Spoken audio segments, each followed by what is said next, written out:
अस्सलाम वालेकुम दोस्तों, क्या हाल है? सब खैरियत है? हम भी खैरियत से हैं। उम्मीद करते हैं अल्लाह पाक के हज़ूर कि आप सब भी खैरियत से हैं। आगे अपने सेटअप की तरतीब दे रहे हैं, इंशाल्लाह और बेहतर हो जाएगा। हमारी मुर्गी छोटे वाली जो पट्टी थी, अभी ये शर्मीली जोड़ी आ गई।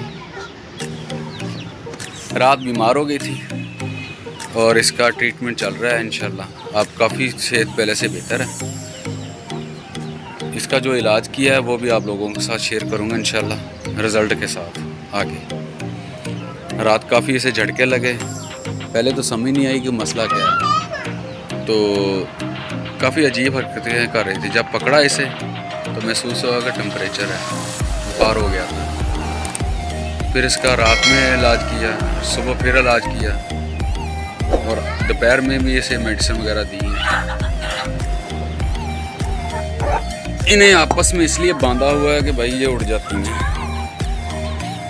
तो बाज़ दफ़ा घर में नहीं होते हैं तो मसला बन जाता है। ऐसे इन्हें थोड़ा छोड़ देते हैं छत पे, क्योंकि इन्हें बिल्ली का या से बड़े और परिंदे का ख़तरा नहीं है। ये बिल्ली को खुद काट लेती हैं।